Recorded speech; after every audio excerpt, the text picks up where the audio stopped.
Greetings, ladies and gentlemen. Today I am going to be leveling a fresh character through Path of Exile, but I'm going to do something a bit differently. Normally, leveling guides tend to focus on the character progression and gearing and all of that, but instead, I'm not going to talk about my character at all. Instead, my focus is going to be going through every single unique enemy through the campaign and discussing its mechanics as I go. Like such. This is Hillock. He will try and punch you when he gets close with his fists. You can dodge them if you move away from his attacks, but if you move towards them, you'll likely get hit. So the direction matters. A lot of times, players will run counterclockwise around him, so he doesn't hit you, but his punches don't do much damage. Once he gets to half HP, he pulls the sword out of his chest, which he wields in his right hand. So, since it's in his right hand, you always want to move counterclockwise from him, or if you're moving this way, he can turn and get you just like that. So, if you're running counterclockwise, you will not have to worry about that happening. But if you get hit, it's not going to kill you, and you can use your life potions that you start with to recover your life. So that's what I plan to do.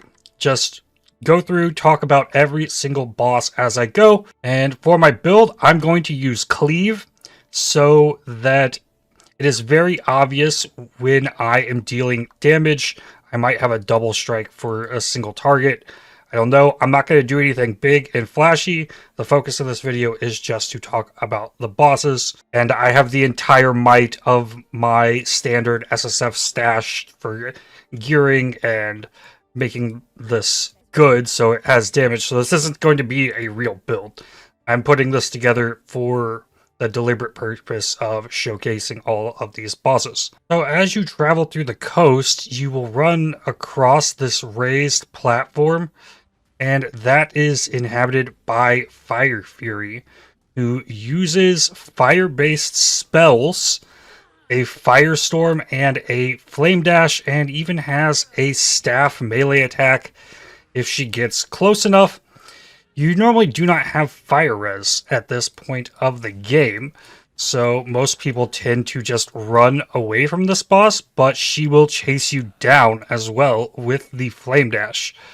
So, normally you would skip this one, but it's not the craziest enemy to deal with. So maybe this will be helpful to some of you. Maybe I'm just not good at doing this. I don't know. I've never done something like this before. But the idea is that it might be able to teach newer players about the different bosses of the game. And that's the plan for the video. I'm not making a real build. It is literally just for this. But now we have Hailrake. Hailrake launches glacial cascades that target the player. Now, if I'm running a circle, he will target like ahead of me even. So like I stopped that time, but he hit me even though I'm running. He will actually lead you and target ahead. Now, if you get really close to him, he uses a glacial hammer attack, but if you stay at range, he'll only do the glacial cascade, and both of which can chill and freeze you. I have lots of cold resistance on the character at this point, so it's not too hard of an enemy. You can pretty much dodge everything. You got to know when he's like aiming that glacial cascade ahead of you, and then you can kind of run back so he doesn't hit you with it. Into the Fetid Pool. In the Fetid Pool, we get the first sight of a necromancer. This is called Cadaverous the Defiler, who has lightning resistance. So I just destroyed these bone roas, and as a necromancer would do, continues reviving them. pretty much all it does. I think there is a melee attack, but it will mostly just focus on continually raising these bow and roas, which are the bigger issue against this boss. Strolling around the mudflats, you may encounter Oozeback Bloom. He is normally located on one of the walls, just along an edge. Most of the time I don't see him like in the middle of the zone, but this is just a giant Roa, but it has an aura that causes you to take chaos damage over time.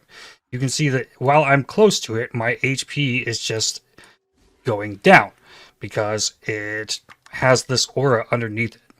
As normal attacks of a Roa, it just has that extra effect, has some cold resistance.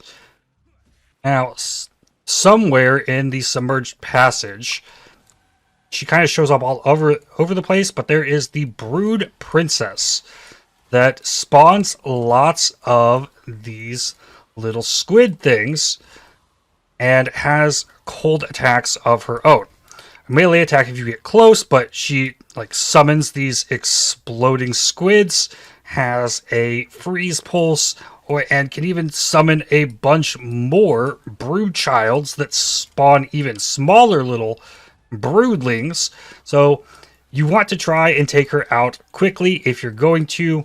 The screech that she does will reduce your movement speed per stack. You don't really want to stand in that, but there she goes. Then there's the Dweller of the Deep. Now this is a boss that actually might be changing, so any of the bosses in this guide might receive changes in the 3.24 Necropolis League patch. I believe the Dweller of the Deep is going to be encased in crystal and might have extra mods. But it has a ground slam attack, and it just kind of will melee attack you with the claws. There was the ground slam there. If you have some armor, it doesn't do too much damage to you. Also can deal cold damage, chills you, has some fire resistance, and can spawn additional crabs into the fight. So if you're just using a single target attack, you could get swarmed by all of the crabs. So you might need some kind of AoE to deal with those. Near the end of the ledge, we come across Kaduku, a gigantic totem that slowly spits out sparks, as well as a massive shock nova. And you can see the burn marks on the ground where that shock nova will hit. So if you're standing in this ring, you'll take more lightning damage from the hit. So it's better to be more inside, close to Kaduku. The harder part is normally dealing with all of the adds around. Now, occasionally, Kaduku will put down this pattern of circles on the ground. After a little bit of time, will cause a lightning strike in those areas.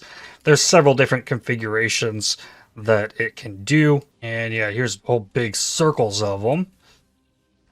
I guess he normally does that like if you stay farther away, maybe, because it doesn't do it often if you stand up close. To the climb, there are two unique bosses. First is Iron Point the Forsaken, who will launch rain of arrows as well as a split shot at you. The rain of arrows really hurts a lot, actually. You really don't want to get hit by that, even if you have armor. The normal arrows aren't that bad. My armor can mitigate that, but the rain of arrows is pretty gnarly. And he has a green glow to him. I'm not sure if he has any kind of chaos damage added or anything, but this guy is dangerous. He can get you. Then shortly past Iron Point is the Fawn, a giant goatman wielding a staff that does fire attacks. It has a volcanic fissure that you can see it doing there. It can leap at you, leaving burning ground on the ground. And it does have a melee attack with the staff if you're up close to it.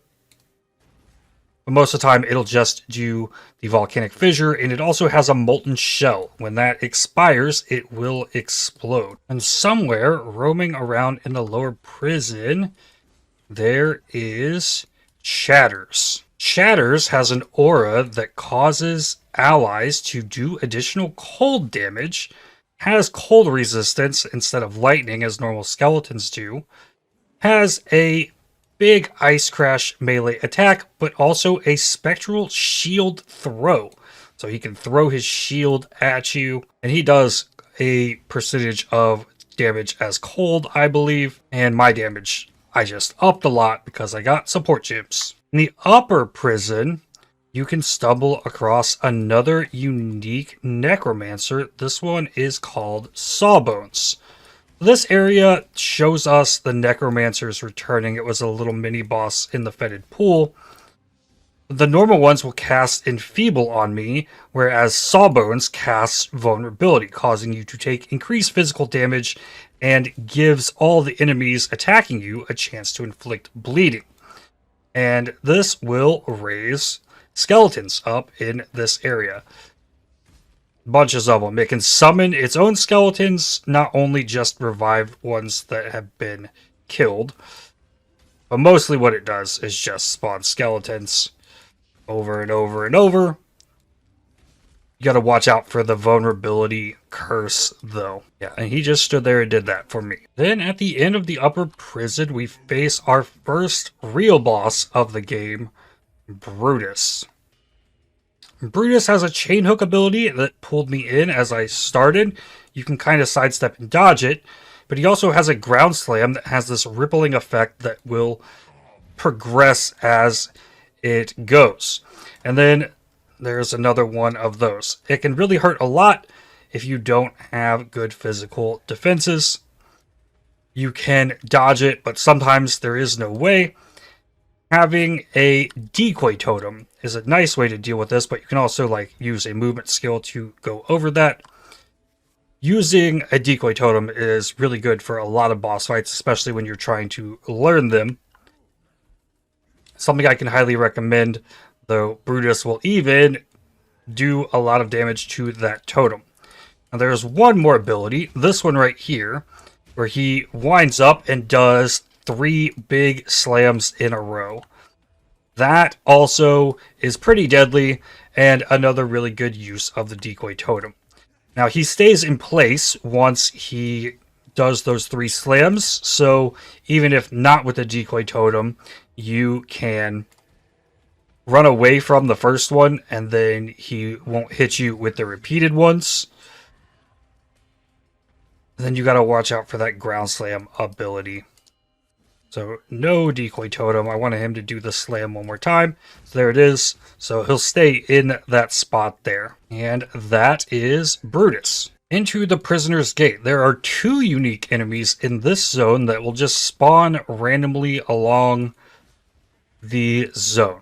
Don't know where they're at, so there's no guaranteed spot to look out for them. They're just going to show up. They can show up on top of each other. You never really know where they're going to be at. Here's one, the Burning Menace. This is a dog that has fire damage to it. Remove all the ads here. He might summon more, I don't know. But he has sort of a fire cleave attack, right? And it can ignite you like he just did there. And he'll run around. He's pretty quick. He can chase you down. But when these other dogs die, they leave down burning ground, right? This one leaves a massive area of burning ground that lasts a little bit longer. Currently, I am capped on fire resistance, so that didn't really damage me there. But if you didn't have fire resistance or life recovery, that becomes an issue. And here is the other one, named Ungoloth. Summons totems that spout fireballs, also has a molten shell of its own. So when the molten shell goes off, it releases a fire explosion. Big thing you got to watch out here is the totems. You don't want to get barraged by those fireballs. But otherwise, this one doesn't do too much. outside of the totems. At the end of the ship graveyard cave is Strangle Charm.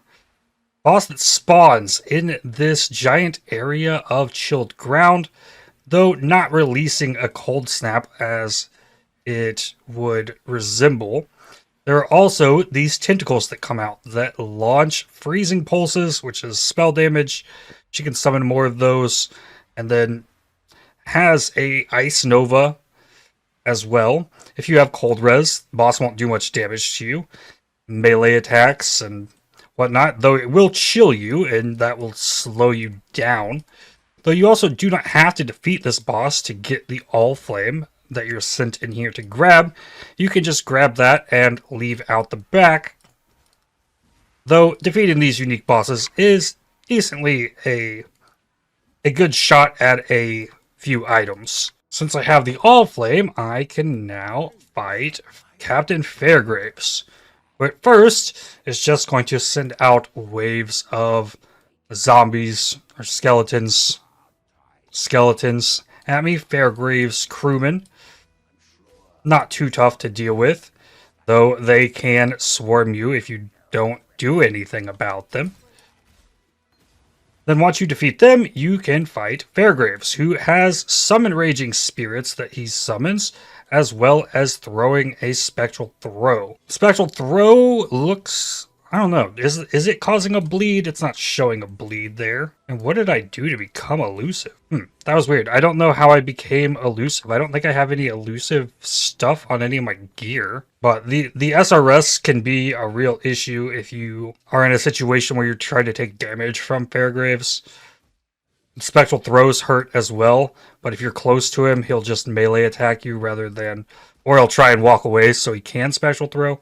Well, I guess one of the melee attacks I guess he'll still throw it while you're meleeing him as well. But not the toughest unique enemy. Traveling through the Cavern of Wrath and Anger, you can stumble upon these treasure chests. The first one you open summons Amarisa, the daughter of Mervale. Has an aura that grants allies lightning damage. Has this lightning beam attack. Also fires ball lightnings. Maybe that's a crackling lance sort of attack. I think those are the only two attacks that she does. You don't have lightning resistance here. This enemy could be a problem. Here is the second treasure chest in the Cavern of Anger. This one spawns a fire giant squid, sea witch, whatever you will. This one uses Incinerate, called Ambrosia, daughter of Mervale. Allies deal additional fire damage. The fire aura is Anger. So Cavern of Anger has the fire one. Cavern of Wrath has the lightning one. And Incinerate. It can ignite you and then releases damage in a pulse afterwards. Has a melee attack. And can launch... Oh, what is that skill called? Blazing Salvo. That's what the skill is called. Then for Mervale, the Act 1 boss. This boss has two phases. The first of which she will launch this Ice Spear barrage thing, as well as a sort of blizzard rain from the sky. Maybe I have to damage her for that to happen. There we go. So these little ice bolts will continuously rain down, create chilled ground underneath them. If you don't have cold res, you don't want to stand in either of those attacks. You want to definitely avoid them. And like in all bosses, you can use the decoy totem. Every 25% HP that Mervale goes down, she'll teleport to a different corner of the room and start spawning these called the Resplendent Constructs. They're kind of statues that come out of the piles of gold. Down to 50% HP, she worked again, summons more of the statues. The statues are pretty tanky as compared to a lot of the enemies you would have fought to get here. And there was the last teleport, and I win, right? No, that is not the case. We go into phase 2. Now, these columns of water will start appearing that will deal cold damage to you. Mervale has a Freeze Pulse ability. as well as this shrieking ability, which try and get her to do, and will also spawn squids from the center of the room. Some of them will explode, some of them won't. We still have not done the screeching ability thing. But if you get far away from Merveil, she will throw a projectile at you that also deals cold damage. And it won't happen while you're close, only while you're far away. And then again, every 25% HP threshold, she tried to teleport, but teleported to the same location there.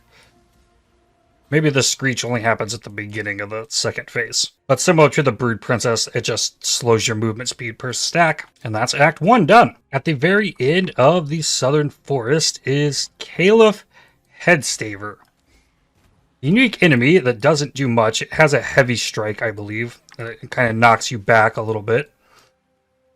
Doesn't do too much outside of that. Just kind of does basic melee attacks as a bandit. But yeah, there's that big, ruthless hit that can knock you back. But beyond that, just a simple bandit, not too tanky. And as you travel through the old fields, between a crack in two of these walls, you will find Nice, who is a stone golem that can slam the ground to spawn smaller stone golems called erosive rubble. This rare enemy is causing me more issues at the moment here, blocking my attacks. But there was another ground slam there. So there's more of these erosive rubbles. Can punch you, does decent physical damage, and can roll through you as well. That also deals physical damage. And then there's another spawn of erosive rubble. So those are the only things this boss does. But without physical damage reduction, it can be an issue to deal with. This boss is a lot more tanky than a lot of the other uniques because it's so big. So most people will normally skip that as they progress through the area. And there's the Great White Beast. I believe it doesn't do anything more than the normal giant bears. It has this claw attack. It'll walk up towards you. Just kind of an albino giant bear.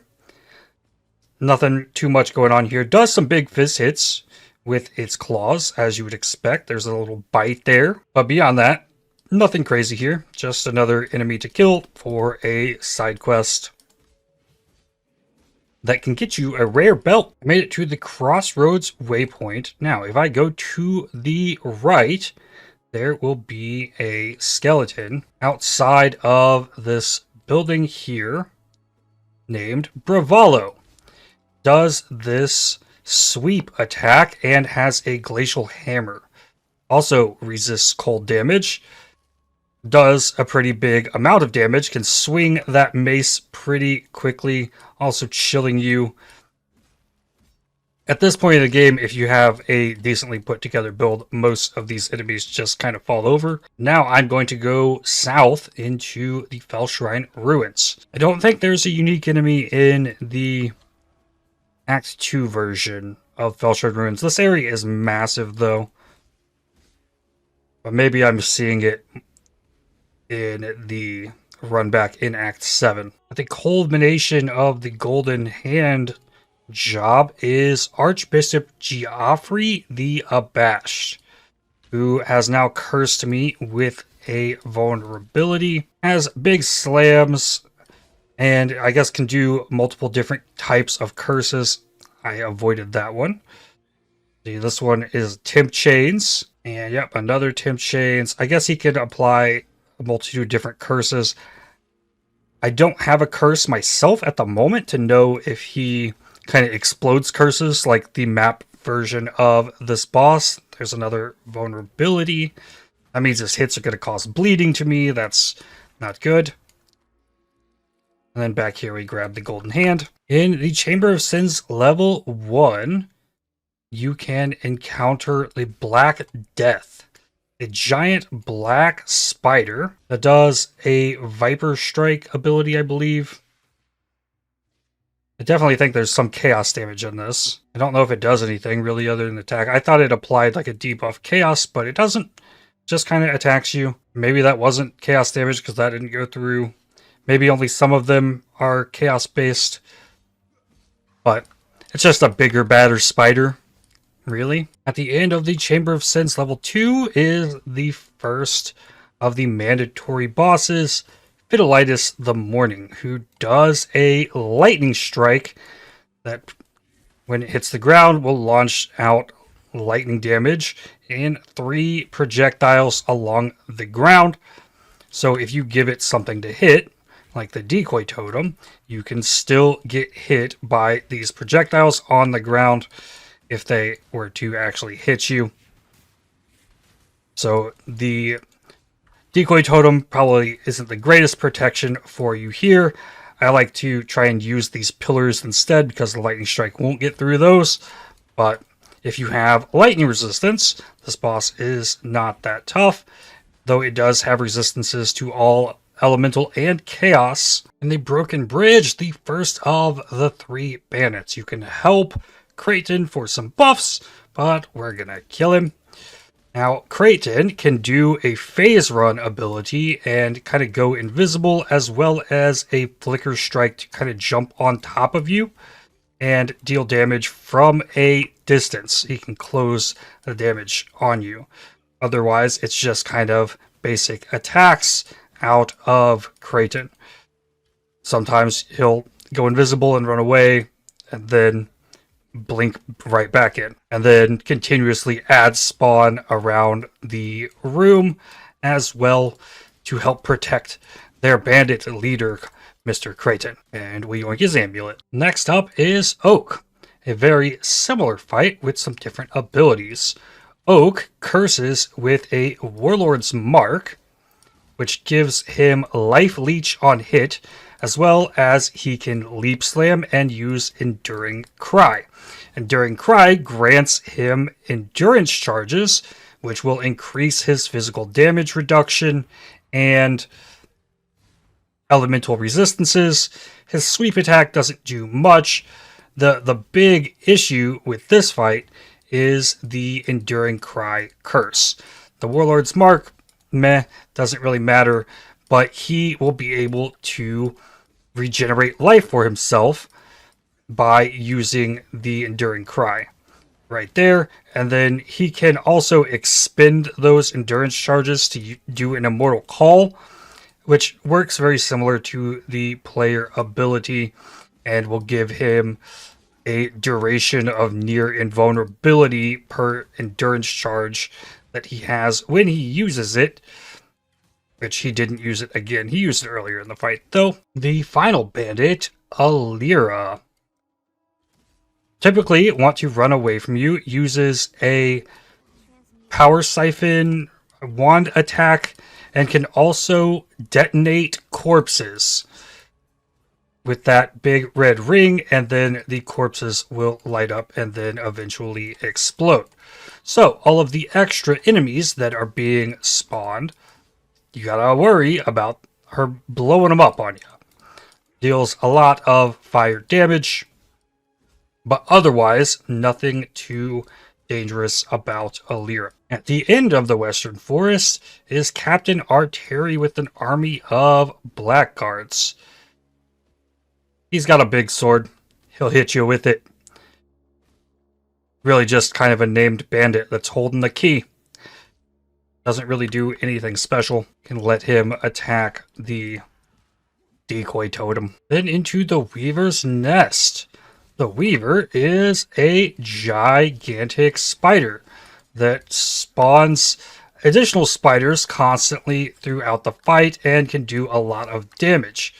And even has this projectile attack, and if you get far away, will like spit a web or something at you outside of the like ethereal knives kind of thing. There it was. And then like I get covered in webs, causing me to have reduced movement speed.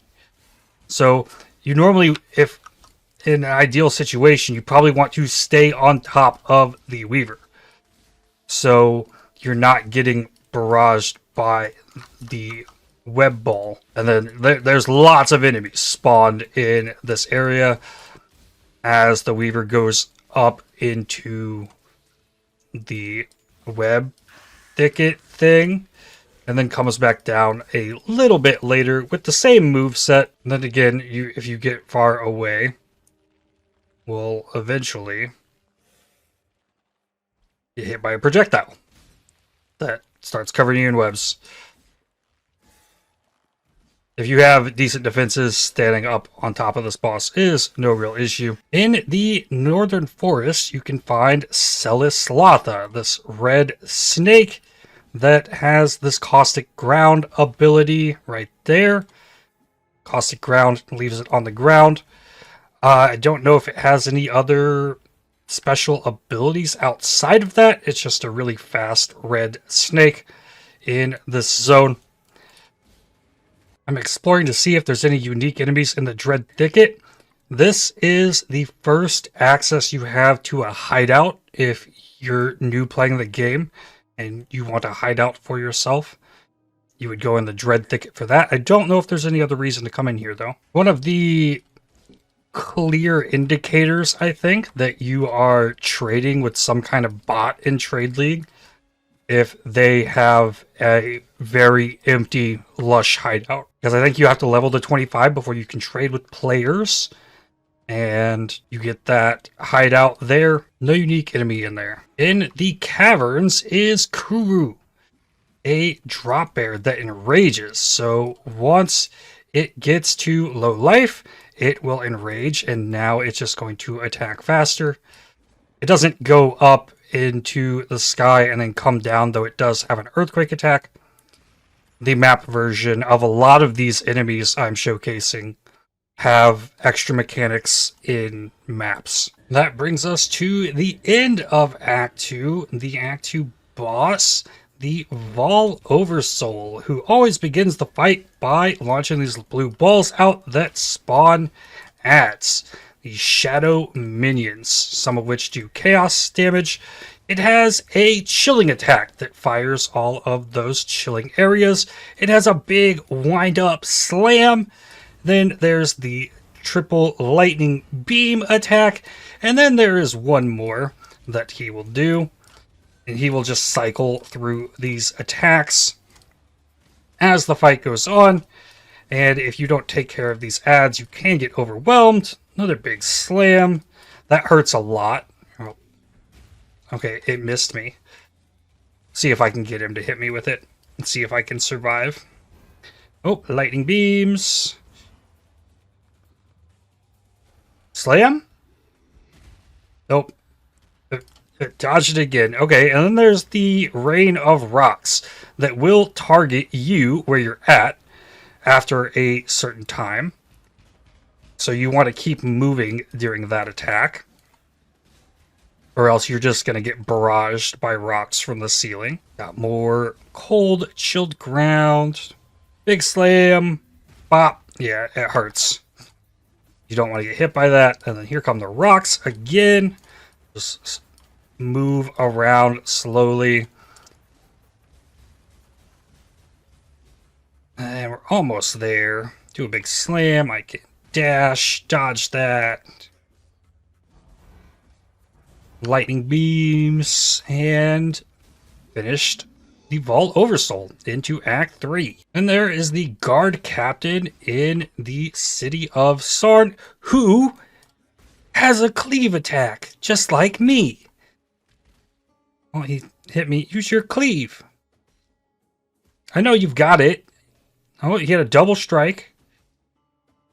Basically just a duelist. I know you have cleave. Come on. Do the cleave. I did mine, now you do yours. He doesn't want to use his cleave attack anymore. He just wants to basic attack me, I guess. I don't know what caused him to use the cleave, because he definitely did it once. There's one! Yeah! Ha ha ha. In the slums, you can encounter this platform with these 4 raised like corner edges. In the center of this is a unique undying outcast named Perpetus, who uses the Ethereal Knives spell It's a physical spell attack. He whips his legs around, but also can throw a bear trap, locking you in place for a second. But yeah, he has a little leg kick to him. Somewhere in the crematorium, there is a unique one of these cinder elementals. It blends in with the others really easily, though it usually has a room to itself. Here we are. Here is Hatebeat. In addition to its little rolly attack the other cinder elementals have, it also casts a firestorm. It rains down fire bolts that do a little AoE on the ground. He's a little tankier than the others, but that's the only thing really special is the firestorm. Then there's the first actual encounter with Piety. Piety does lots of lightning stuff, has this targeted lightning barrage. It's got enemies surrounding her that are all fire and spark, has this big ball of lightning that will continuously zap you as well. So you don't want to just stay in one spot here, or you're going to wind up getting barraged by tons and tons of lightning, and even with lightning resistance, that can hurt you. So typically want to move, but she dips once she gets injured. In the marketplace, you will uncover this path of giant statues that will animate and come after you. One of these is the unique Marcius the Defaced, who does a lightning strike and has a Tempest shield. So he'll stab the ground with his spear, and that'll do the lightning strike. There it is. But then if he blocks my attack, I will get zapped with lightning from his Tempest shield. Rogue Exile, that is a unique enemy, but never a guaranteed spawn with them. Oyen Greyfur has a glacial hammer, has a cold snap grasping thing, but it doesn't leave the chilled ground. He has a glacial hammer, and then once knocked below 50% HP, he will do a Vol glacial hammer that will trap you in a cage. At the waypoint in the battlefront, you have to go to the southwest to grab an item from this Blackguard chest. But if you progress further down here, you will encounter Captain Aurelianus, who does a double strike attack and has a cleave just like the guy at the beginning of Act 3. Nothing else special with him. Traveling through the docks, you can come across the Shipyard Terror, which is a unique Void Bearer that uses a Searing Bond totem, can do a Cyclone, as well as doing melee attacks and spitting fire at you. Lots of layers of fire damage with this enemy, but it usually goes down pretty quickly. Along the Solaris Temple level 1, you will encounter the Infernal Seal and the Voltaxic Seal, two elemental ribbons, one with a Firestorm and one with a Shock Nova. A little bit tougher than the other ribbons in the area, but their attacks are pretty consistent. I guess the AoE can expand on the Shock Nova from the Voltaxic Seal. Then the Infernal Seal just does the Firestorm over and over. In the Solaris Temple level 2, there's this giant pool with the Goddess of Purity statue around it. It will slam the ground, doing a Ice Nova around it. It has a watery effect to it, but it summons elementals of water as well. You can just spawn them. But it is an Ice Nova that it is doing just with one of the game's MTX for Ice Nova attached to it. I found the source of the elusive. Gain elusive on reaching low life. Arakutiki amulet. Now, most of the mini-bosses we've encountered so far have been fairly easy. General Gravicius is not easy. He has a molten shell that explodes when it takes enough damage. He also can throw 3 of these fire traps that leave burning ground, and also summon down this barrage of these firestorms that have targeted locations. Like, those are the main three things he does, but he is also a tanky guy. If you do not have fire resistance capped up with this fight, you're very likely to get obliterated by this guy. He's not super friendly. There are two unique enemies in Lunaris Temple level 1. The first, called Fleshrind, Grand Inquisitor. Now this enemy uses a wand attack to attack you, but has other abilities like a Desecrate that does Chaos Degen but also spawns corpses. So this enemy can summon a bunch of zombies, launching that big ring around, and also uses a blessing. I'm just going to do it again here, and it summons corpses into zombies. I don't know what that blessing is off the top of my head. Does it grant life regen? Or maybe it just grants damage to the zombies and stuff, but not too tanky of an enemy there. And then there is Cole. Very similar to Brutus from Act 1. A lot of the same abilities. Has its ground slam that missed. Okay, but it doesn't go outward like Brutus's does, and he still has his chain hook and basic attack.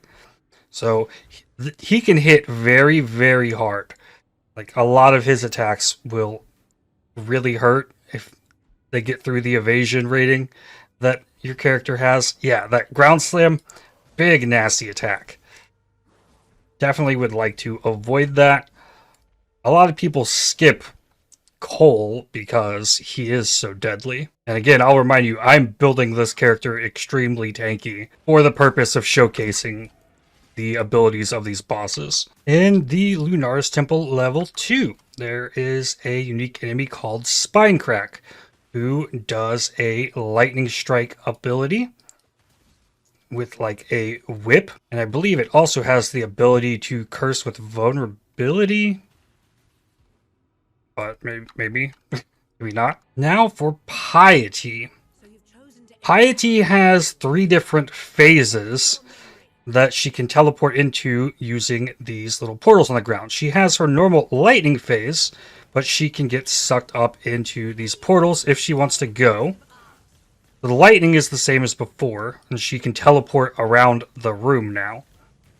And then this is the fire phase. She comes at you really fast with these fire strikes that inflicts Piety's Rage on you. Piety's Rage, you take increased damage for each stack of that. So each time you get hit while she's in the fire form, you are going to gain a stack of that. You can also destroy the portals. You can attack them, but now she's going to this one. Now she's firing a barrage of cold arrows that you don't want to really get hit by, but that's all that she does during that phase, and you can use these pillars around the room to use them to block the arrows. And then there's also ads continuously spawning here in the middle of the room. Looks like we might be going back into arrow phase. No. Just teleporting out back to the fire phase. She's very fast in the fire phase, so even if you're trying to run, she's going to come after you. And here we go, back to the arrows. And yeah, you can get frozen and stuck there, but best play is to generally run away. Oh, we're back to it. I'll stand at face tank it this time. So even with max cold resistance, that hurts a lot. And then let's finish Piety up. I got a Poacher's Mark now. Intimidating Cry. And Calling Strike. I don't think this is it, but there is a unique skeletal beast in the library that will hop off of one of these pedestals if I can find it. There are these Vol side areas spread around. All of those have their own unique boss, but I'm not going into those here. Here it is, the bigger one, Tyrannus Maximus. He's just a big skeletal beast, does lots of physical damage, as you would imagine. Some claw attacks, a bite attack. I don't think it does anything more than this, based on my past knowledge, but big physical damage hits. Then he goes down. Then there is Trinian Intellectus Prime, who throws books and has these tornadoes of books, can throw multiple projectile books. And I believe this is all spell damage. Oh, you probably don't want to stand in the book tornadoes. That's probably physical damage, because it's really hurting me quite a bit there. But not a super tough enemy. I probably need to lower my damage. I'm killing these things too quickly now. When you go to get the plum from this tree, there's a unique devourer called the Conqueror Worm. To my knowledge, it is just a bigger devourer. Might do some more damage, but it's not any different than any of the normal ones. Then also in the Imperial Gardens is Thistleage, or Thistle Sage, a unique porcupine Goliath that does these spell effects and puts these little runes on the ground that will explode, dealing cold damage. Launches ice spears.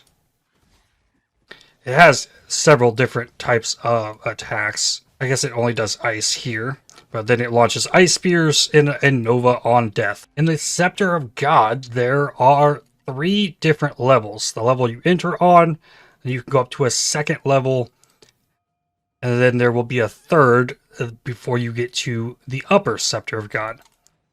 On the 2nd level, you can encounter a unique Undying Aristocrat named Caliga Imperatrix that throws traps.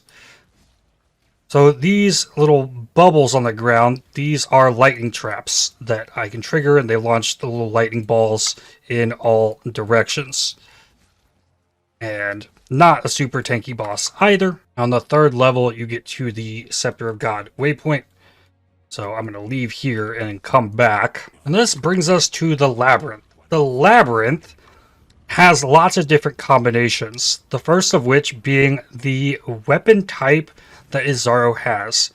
In this case, he has the 2-handed mace. So he has that leap slam ability and then a bigger slam.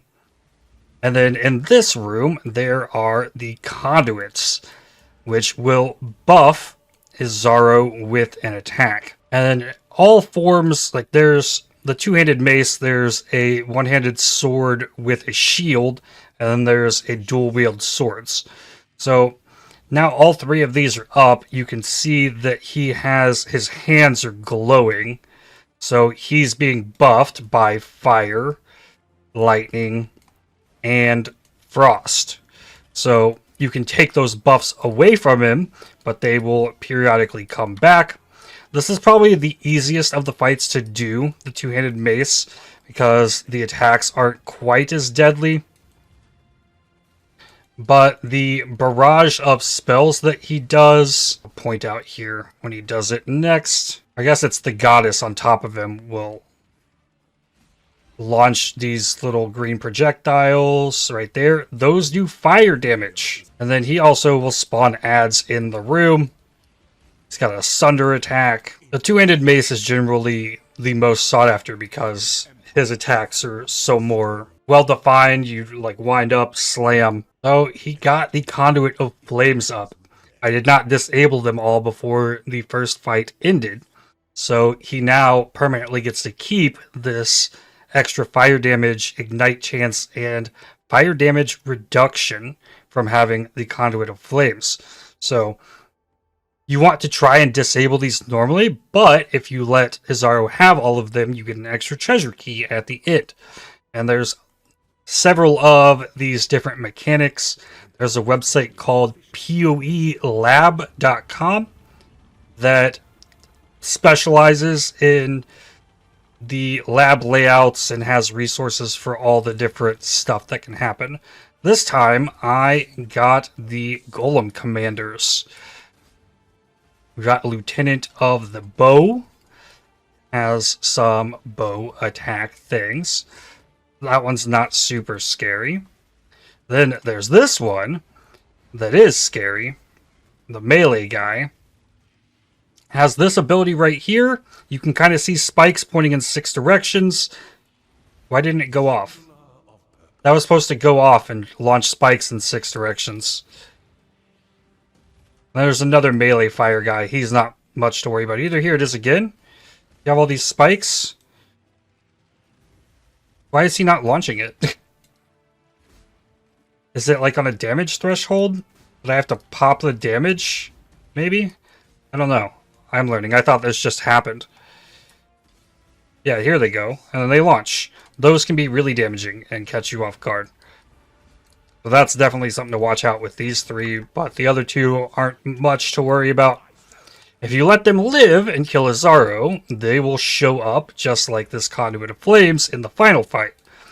And then there's other encounters that can be mixed in here.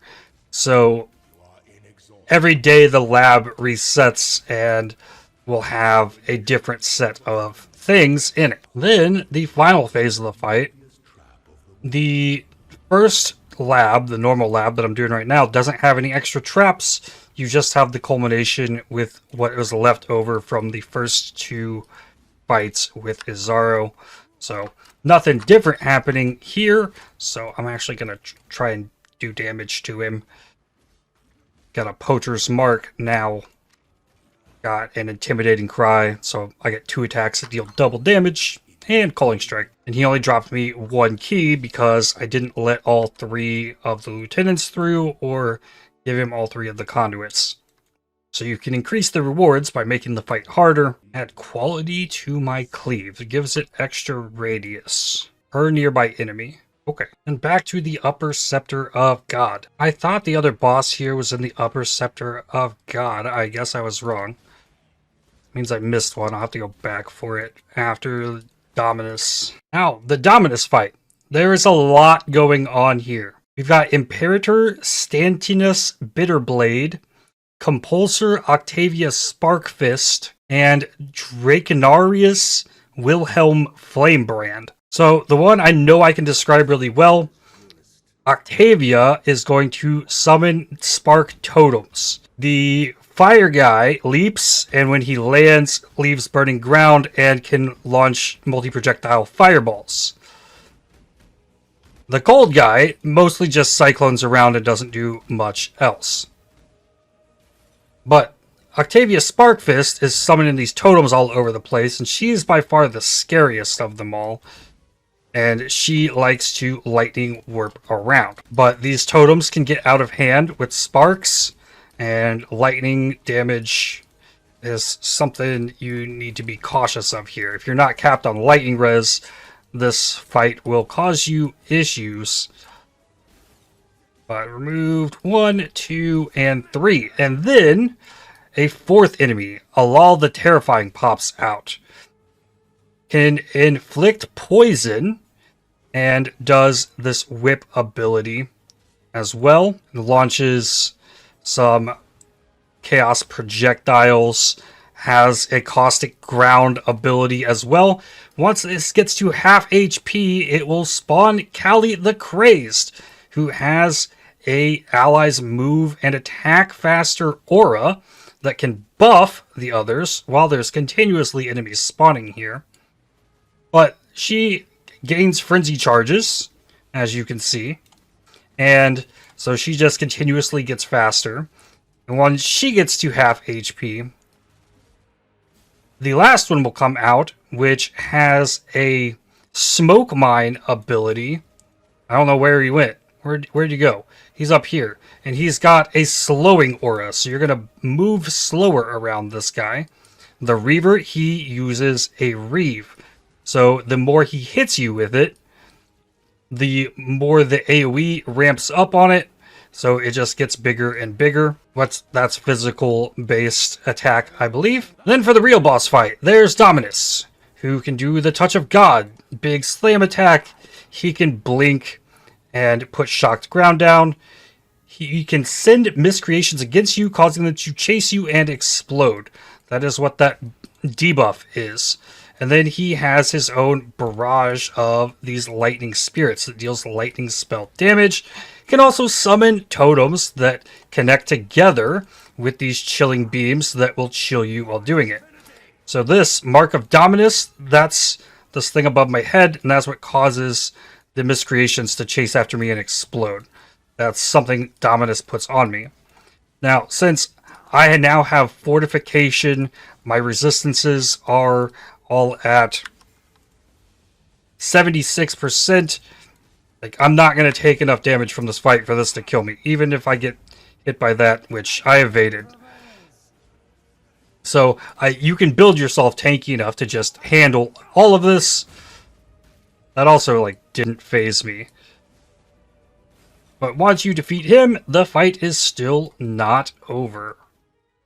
He teleports to the bottom right of the arena, and we begin a final phase of the fight. Now, there starts to be this blood rain happening, and there is this little circle of safety around Dominus Ascendant. He has a cleave ability that can inflict corrupting blood on you. It's a physical damage over time that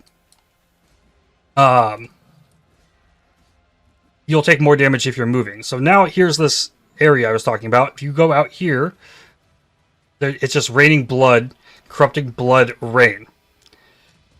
And then now Dominus can move, and he has the Scoot and Poot attack. He'll come chase you and smash you with his butt. You definitely don't want that.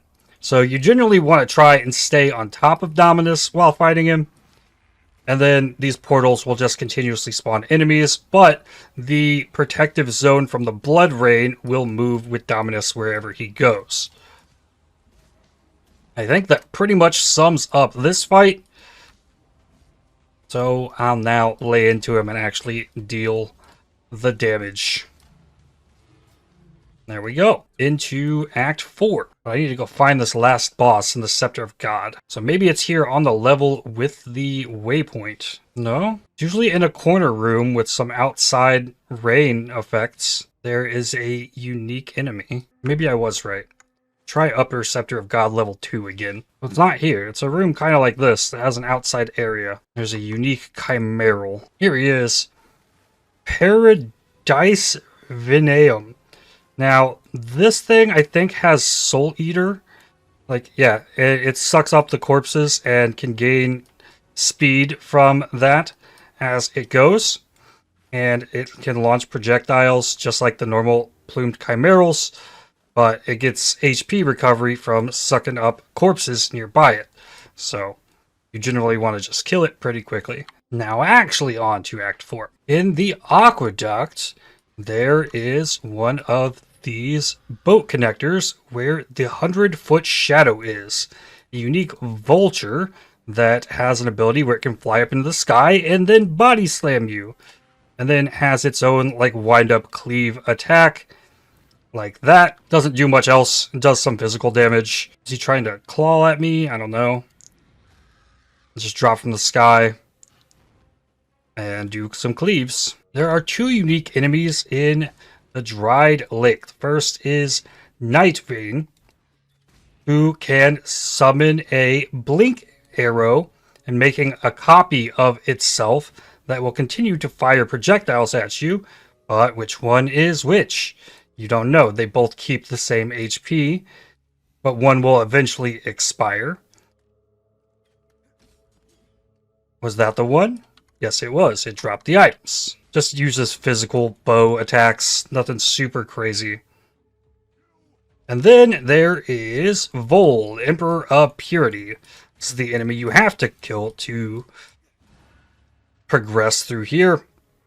Vol has this big shield charge attack, raises his scepter up and slams the ground with it, and can also summon enemies to add into the fight.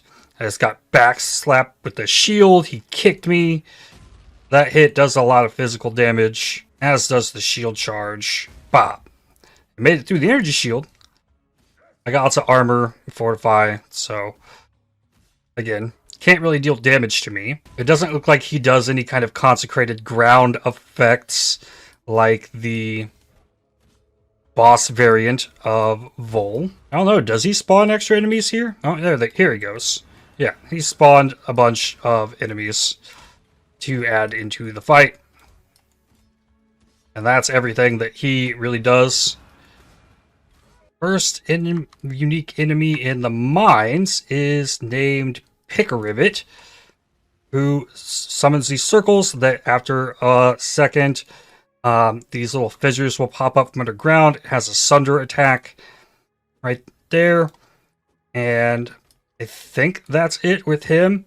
It's mostly just these things, the like physical abilities, and it'll run away.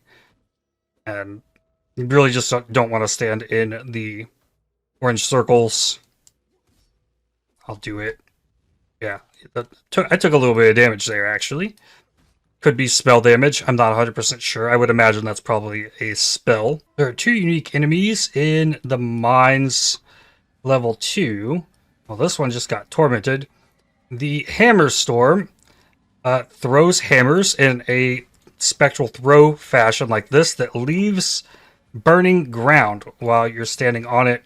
Other than that, it just basically has a spectral hammer throw that it does. Like, it's 3 projectiles, and it's summoning extra minions because it got tormented by a tormented spirit.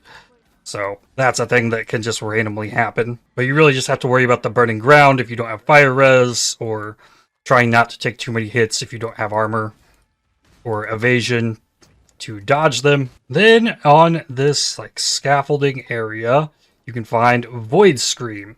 This is a bat that shrieks. You have reduced movement speed, and it summons down additional bats, and they hit with this physical spell wave attack. And it looked like almost like there was an ice nova that came out of it. I'm gonna watch closer here. Yeah, that almost looked like ice nova. Maybe that's the Screech ability that will slow you, but nothing super spectacular there. In the Crystal Veins, there is this ramp up to a higher platform with this Burning Man, who has a Righteous Fire. Causes you to take burning damage from it. I have enough life regen and fire res that it's not really showing that it's doing lots of fire damage, but beware. There is more to this guy. Because when he dies, he charges up and lets off a huge explosion that puts this very long-lasting ignite on you. Like 12 seconds, I think it was. That if you're not prepared for that, that will kill you. In Duresso's Dream, there is the Bird Dogs. There's Eye Pecker and Steel Chaw. Steel Chaw will charge at you with an attack that has an AoE to it, and Eye Pecker puts down these totems and has a caustic arrow that leaves a poison degen on the ground. Now, the totems launch an ice shot, and these two are always together here in one of these areas. In the final area of Duresso's Dream resides Barcool, who has a Cyclone ability that leaves a trail of burning ground. Does some damage, and he also has this big Fire Sunder ability as well. Lots of fire damage stuff here, and you're getting swarmed by other minions and stuff while you fight him, but he is not super tough either. And you know what? That Tomahawk might be a damage upgrade. It's not. Maybe it is, actually. Physical is extra cold lightning. Doesn't matter. In the Grand Arena, before you get to Duresso, you have to fight a trio of bosses. Rudiarius Felix, Dimacheri Cassius, and Mevian. So, Dimacheri has a big slam. We got one of them back there, Mevian, summoned Raging Spirits. And then we have the bow character that throws traps and has bow attacks, and I got cursed with a flammability. There's a lot going on here with all three of them. Even a flame blast Mevian has. Oh, there's a Vol summon skeletons happening. A Vol haste of some kind to boost the attack speed of all of them. A lot going on here. They're not super tough enemies. The traps are caustic arrow traps that leave caustic ground. I'm bleeding. Maybe I'm getting punctured by Rudiarius. And there goes Mevian. Then there is Duresso. Does cold damage with these wind slash things. And summons these swords, which I believe do lightning damage, if I'm not mistaken. He will just charge around the arena. He's pretty quick. You just don't want to get locked in place, mainly with these swords. Now, he can spawn these clones that if you stand central when he does that, they will all charge you and all hit you at once. That's not what you want, because that will hurt a lot. And there's this wind slash stuff. It is cold damage. I'm getting chilled. But this, you don't want to get hit by all of those by standing in the middle. Every 25% of his HP, he will like charge up a little bit. I don't know if that gives him a buff or anything. You can apply curses to him still while he's in that phase, and curses will retain. But you want to try and avoid that, and then watch out for the swords that will just spawn all over the room. And then there we go. I think that replenishes some of your flasks when he phases as well. So he probably does get a buff, seeing as how the red eventually goes away on him when he charges up. Almost entering the last one. And then hit him with some bigger damage. And you even use a decoy totem, so he'll attack that instead of me for a minute.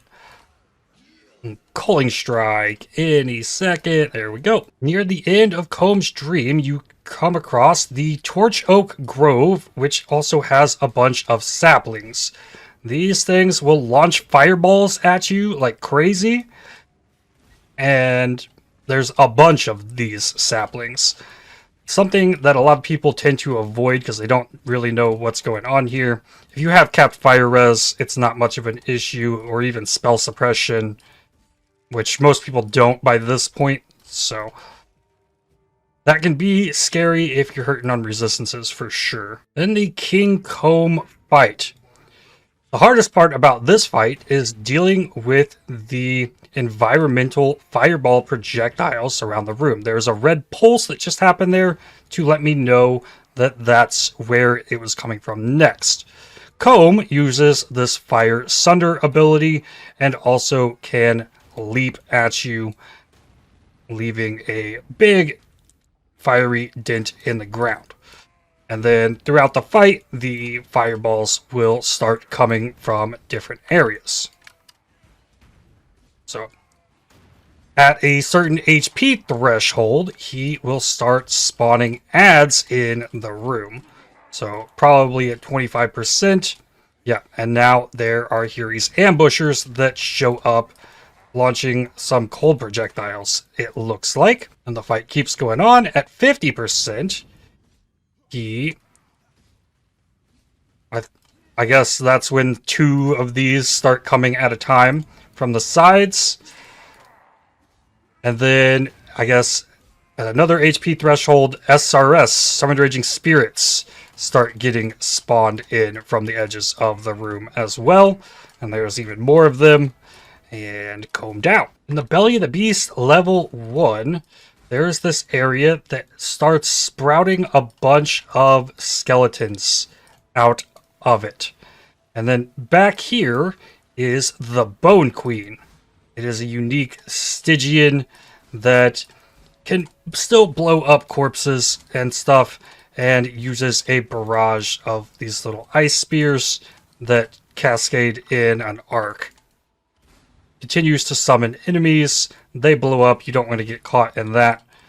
But that's all this boss does. It's one that a lot of players just skip right over because they don't go up in that little nook there where the boss resides. Then we're at the next piety fight, and here I made sure that I had a flask that can remove corrupting blood if used while affected by corrupting blood.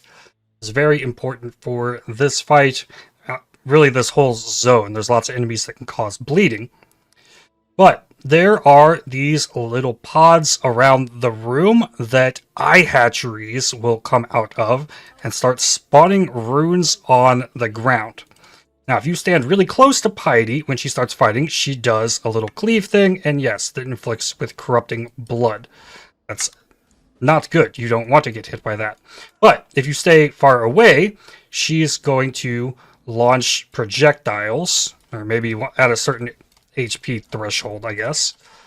Also very tanky, but here's the first eye hatchery. So now we're summoning these eyes, and these runes are on the ground, and she can charge up and do this beam. This beam is very damaging and inflicts corrupting blood as well, and my flask ran out, so I couldn't remove it.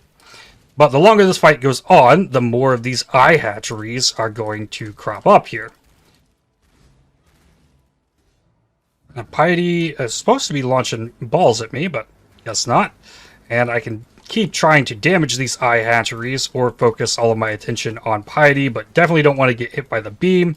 It always goes clockwise as well. You gonna launch projectiles? Maybe she doesn't launch projectiles here. Maybe it's only in maps? I don't know. I thought she launched projectiles. I thought staying in melee range was a way to avoid that. But, I mean, keep trying. She should launch a projectile ball that floats to me and just stays at that location. She will in the Malachi fight, that is for sure. And you don't want to be far away from this beam. You're running around the outside edge of the room. You have to cover more ground. So if you stay close to Piety, you can dodge that beam much easier, as you can just like hug a tight circle around Piety as she spins. But yeah, I guess Piety doesn't launch the ball thing. And it's like, by all means, just you don't want to get hit by that beam. That beam will destroy you. Because if it hurts my character, how I have this built, it'll destroy most all characters. And Piety down. And then there's the trio of bosses before Malachi. They spawn in different rooms. All three of them. First we got Malagaro the Inquisitor, who has a melee attack, launches these red projectiles, and puts these purple little circles on the ground. Little orbs. When you run over them, they do chaos damage. And getting hit by a lot of those, it's hard to have chaos resistance. And then there's this chaos degen from a desecrate, and he can explode those corpses, dealing chaos damage as well.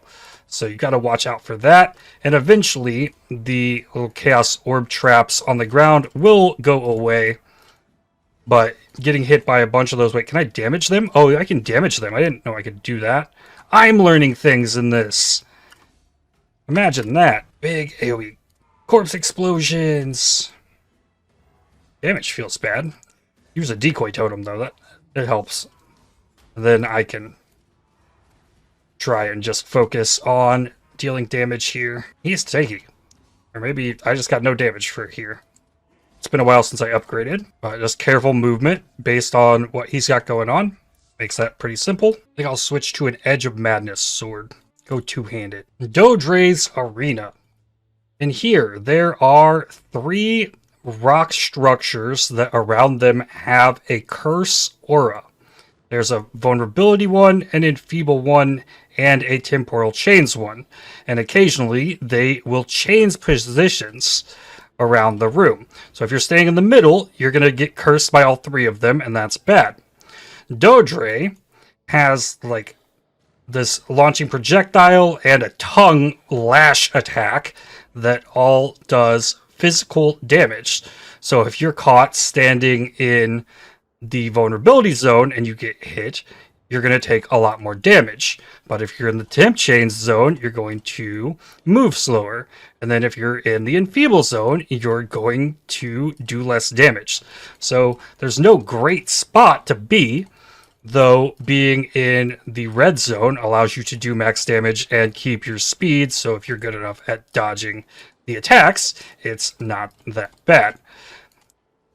Now, you do not want to curse Dodre. I'm going to put my mark on it, and then she is going to consume the curse, and now she has a buff of physical as extra chaos damage, I believe is what it is. So, like, even though I can keep putting the curse down, I'm going to keep buffing Dodre so that she does more damage, which is not something you really want to do in this fight. So, I think that explains it. Occasionally, she'll launch multiple projectiles, not just the one as well. But I typically try and stay in the red area so that I can deal maximum damage. But sometimes you might need range to be able to do that.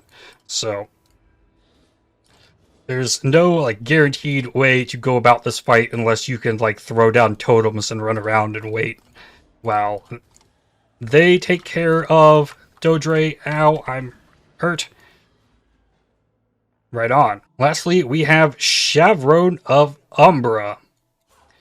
She launches these lightning balls, summon books all around the room that will do a delayed storm call like thing. She has a lightning tendrils that can shock, and she also has this aura she occasionally puts up around herself that I think used to cause like lightning reflect. I don't know if that's still what that does exactly, but the main orbs, like, they do spell lightning damage. Everything in here is lightning. You don't want to get barraged by too many of those things. Don't stand in the lightning tendrils. So keeping a little bit of distance from her is pretty good, and then if you sidestep, you can dodge the lightning balls. So it's not a reflect aura anymore. When she has that aura up, there's a chance on hit that she launches this lightning in 6 directions. That's what's going on there when that aura is up around her. But with max lightning res, not too bad. And then we have Malachi the Nightmare. This is a 2-phased fight. He has a giant slam ability, and he summons these red runes around the area, has this tendrils attack that does cold damage, and can spawn these worms around the room, puts these little balls around as well. He can go under, he will target you, and then come up doing a big blast, throws like corpses almost at you. You don't want it to get stuck in the tendrils attack either, and this slam hurts. That's a big, meaty slam. And then, after a certain HP threshold, you go to fighting Piety. Do you launch the orbs here? Like it looked like she's trying to do the animation of casting the orb that would have ended up like right here. She's like not doing it anymore. It doesn't look like an attack that's hitting me. She should be launching an orb to my location. Huh. I don't know when that changed. But then we keep fighting Malachi then afterwards. And try and dodge his big slams. Watch for him to go underground. And then get him to 50% HP. Then we get to finish Piety off. And there we go. So then once Piety is done, he will take his scepter and throw it through Piety. So he no longer has it during the second phase to do the big slam. So he'll only have to worry about that in the first phase, as well as the worms that will come from the edges of the arena. For phase 2, this is a staged fight, meaning that there's multiple stages to it. He still summons the little runes on the ground that hurt you, still does his little tentacle attack, still has the ball projectiles. Now these runes, I don't think they go away. He still goes underground. You want to avoid that. But if you have a totem, you can place... I'll try that again. I got stunned. If I place the totem inside that rune, it will absorb the blast from it. So, like, that is one way around them. Then after 25% HP, Malachi will become invulnerable, and the first of these hearts in the top right need to be destroyed before the fight can continue. And there's slowly just zombies coming in from the outside. Malachi will continue to deal damage during the invulnerable phase, but you won't be able to damage him until the heart goes down, and then continue the fight. And it does look like these runes do go away after a while. I don't know of any other way to make them go away other than to put a totem in them. I don't know if minions will proc them. Maybe they do. Dodge the slam from underneath. Like, I can sit and tank this, right? But it does physical and cold damage. We got him below 50. Now we can damage the bottom heart. Delete this, so I can go back to fighting him. Still keeping all the same abilities. I don't think anything gets crazier until we get to the third heart. We're running into some mana issues now, too. Oh, he teleported. I'm going to let him hit me this time with this. Oh, I guess it missed. So then, now, once the third heart can be damaged, there's this red ring that will chase you around the room. It deals burning damage. I didn't know that. I was about to say it did physical damage, but then I checked and it says burning damage. Learning more things doing this. So then, now I can finish Malachi off, but the ring of burning damage still exists in the room. Something else to deal with. I want to try and avoid that, if possible. Because that degen definitely hurts, and then combined with getting hit by certain attacks or something, that could get you. That is the Malachi fight. In Act 5, first up we have Overseer Crow, who is guarding the entrance into the Act 5 Town Hub. He uses this channeled barrage of lightning damage that all go off after a duration, and he has some other AoE ability. What was that? What is this? I'm also not sure if it's light. I assume it's lightning damage. And so he has another ability. Yeah, it's shocking me. He has cold resistance as well. What is this thing? Yeah, I don't know. I don't know about that little orb thing he does, but it's something he does. A Voidborn Reliquary Key. Drop in Act 5? What? We have to know what's in it now. But first, in the control blocks, we have another boss fight. Justicar Casticus, who uses a Reeve and summons these birds. The Reeve is the, like, two-pronged, or he's a spectral shield throw. Destroy the birds.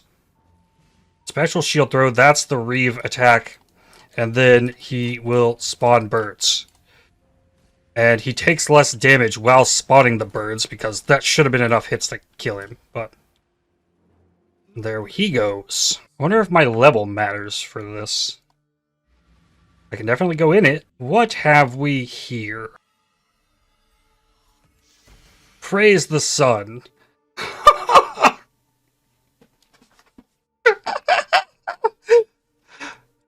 Oh, I've got a foil Aegis Aurora now. Okay, sure. So in the center of the Oriath Square is the next unique enemy, the Matriarch. The Matriarch throws magma orbs. They do fire damage and they bounce, and it looks like they could split in different directions, or maybe they're getting fired by multiple enemies. Let's clean it up here so we can investigate. So the magma orbs, they bounce, and yeah, it doesn't look like they're splitting in any way, but they can ignite fire damage. Looks like that's all she wants to do, is just throw fire orbs at me. Just fine. I can take some fire orbs. Oh, she just tried to backhand slap me. That did not save her, though. Then High Templar of Varius. Now, this is a long fight. He's got a big staff. Can launch these projectiles, which I believe are fire damage. Has resistances of all kind. There's another barrage of damage there. And there is this Sunder with the big AoE slam at the end of it. And then once he gets to half HP, he will go into the middle of the room. And now there's a guard fighting. Okay. We've reached 50%, so now he's going to go into the middle of the room, and ads start spawning around him in the middle. And after a amount of time, you'll be able to damage him again, but this is just kill a swarm of enemies that keep spawning. Some of them have proximity shields that you got to get in if you're melee like my current character. But then he comes back out. The giant statue guys reappear around the room. And oh, he launches a big fireball that's going to spit out spell fire projectiles that hurt so bad. The best chance is to just like run away from that so that the projectiles spread out enough for you to navigate through them. Here it goes again. I want to just like run away, or if one of these statue guys winds up in the middle of the room and goes back into the statue, you can use him as a barrier to block those projectiles. And then after Avarius is defeated, we now have to fight Innocence, the God Emperor of Eternity. So, a little spark dash thing. The big enemies around the room will still happen, still launching stuff at me, and they can still just go back to stone in the middle. The Rise is what revives one of them, and they all have a cleave attack that they do. And then there's the Beam. The Beam you want to avoid, and it will target you. There's no set direction that the beam will go. There's a big AoE blast that's well telegraphed to not stand in that.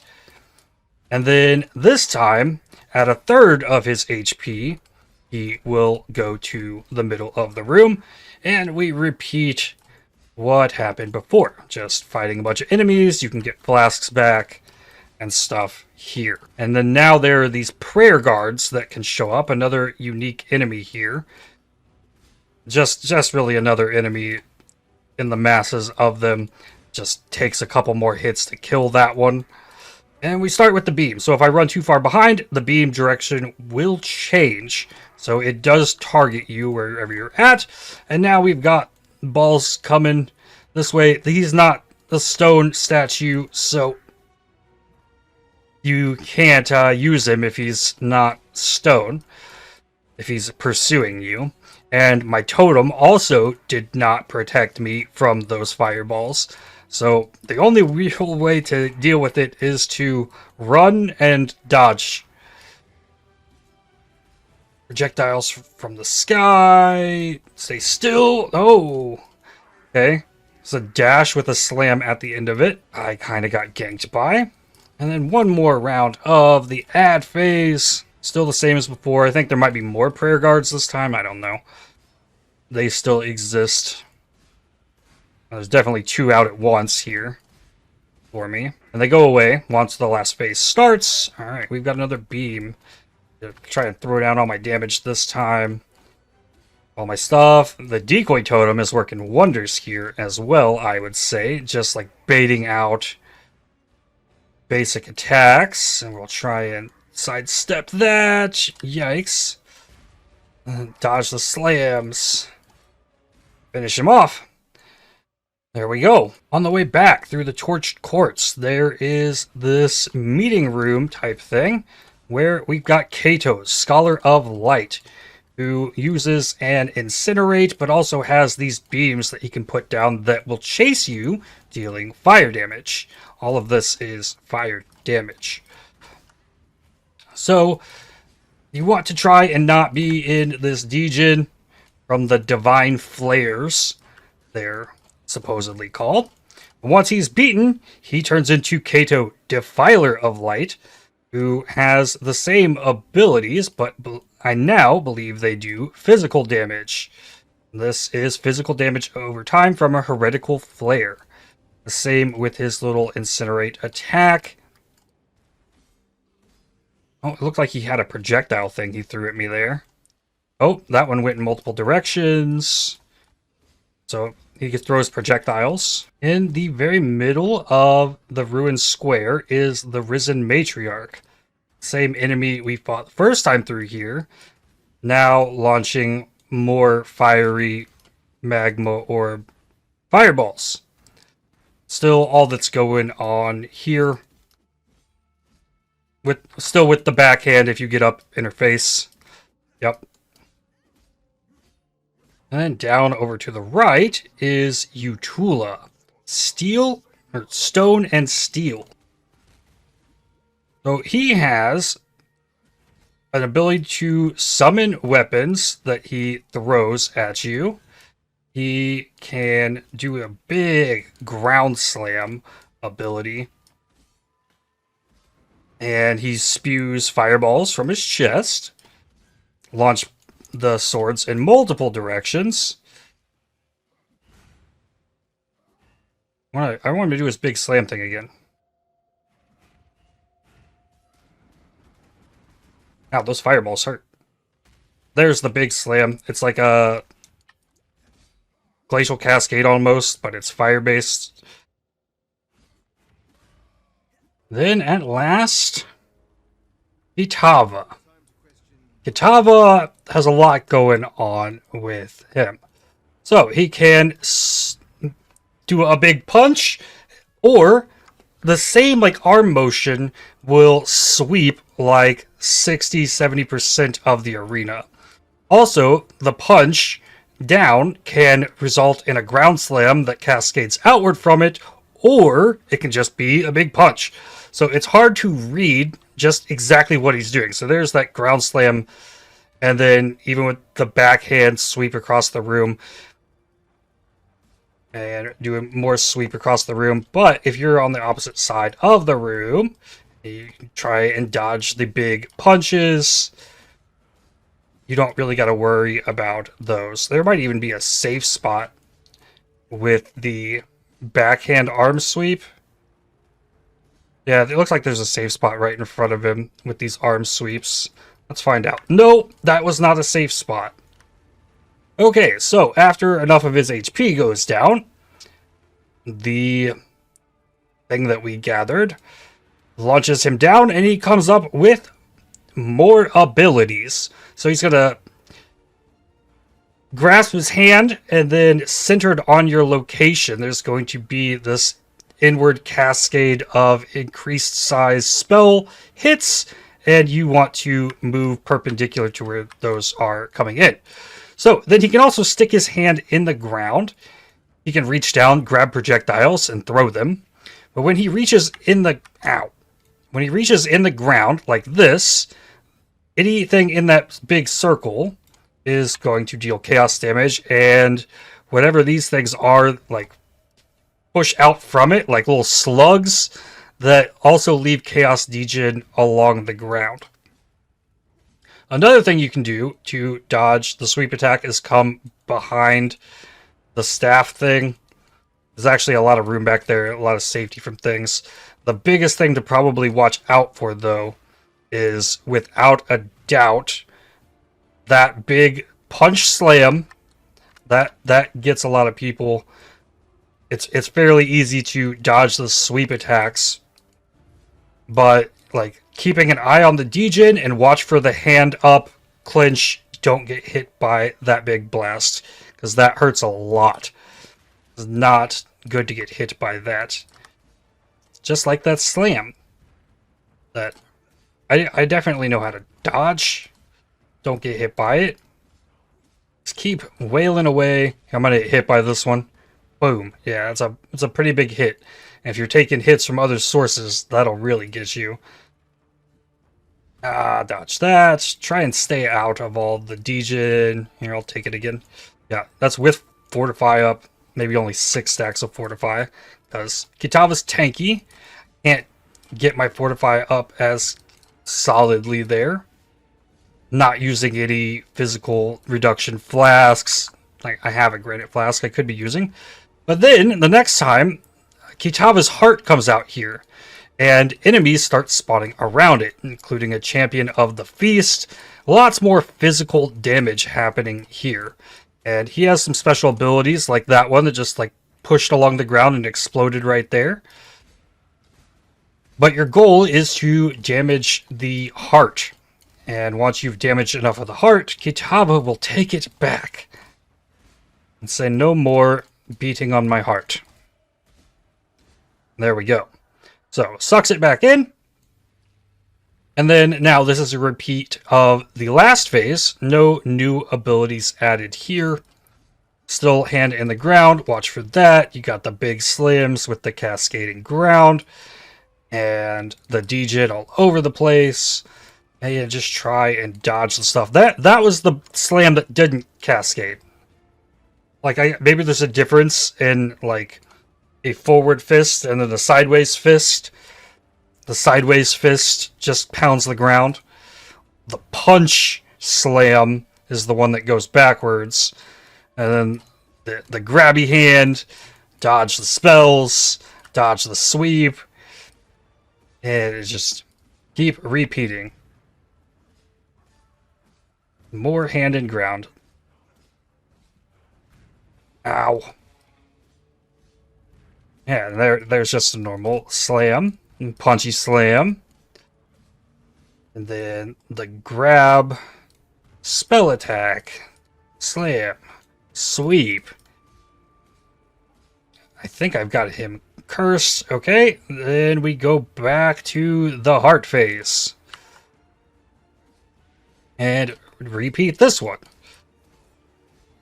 Another champion of the feast and a shaman of the feast this time. Shaman of the feast summons profane thralls that will launch physical spell damage at you, as will the shaman. There's a barrage of physical projectile spells coming out of it. But then I believe if you just like keep killing the enemies, like they come back. So you can focus the enemies, but you're going to have to keep dealing with them, or focus the heart. Alright, one more time. Again, all of the same abilities, just gotta repeat it again, and we got some flasks back because there were some minions there. Throwing stuff, so if you're trying to stay at the back, he'll throw stuff. Maybe he'll do that more, I don't know. I can't damage him with cleave back here, but a bow build or other projectile build could. Ow. I got hit by one of the smaller projectiles there. And I guess this punchy slam can push all the way back there as well, if you wanted to try and stay at range. But yeah, these inward, like from the four corners of that, each little pulse of that also does physical spell damage, so you could end up in a really bad situation from that. And there is Kitava down. Finally. Oh, wait. Coming back up again? A third phase? No, not for now. We get sucked into Act 6. Oh, no, we get carried into Act 6 by Sin. I thought it was just like a teleport. But that is where I will stop for this one. I will continue this tomorrow before Necropolis League launches. I will get that out early that morning. And we'll go from Act 6 through to Act 10. And hopefully this was somewhat useful. It felt strange to do, not explaining what was happening on my passive tree the whole time. Or like any gyms or gear upgrades. I'll still put the POB in the video description. But that's what it's looking like. Normally through a playthrough, I would spend more time talking about this stuff, but it would have added too much to this video since I was just focusing on the bosses and trying to make cleave work without using impales, because impales, wherever they're at on the tree, will change the visuals on the boss, so I don't want to do that either. So just stack some physical damage, some AoE, and a bunch of survivability. That's all I've got. some attack speed off the start. But if you want to see the bosses from Act 6 through 10, tune in next time for Part 2. But with that, I'd like to thank you for watching. If you enjoyed this video, definitely hit the like button as it really helps the channel out a lot. Subscribe to make sure you don't miss more videos from me. If you'd like to help support my channel, please consider using the super thanks to the heart icon just below the video or by joining to become a member. And I'll see you all in the next one. Cheers.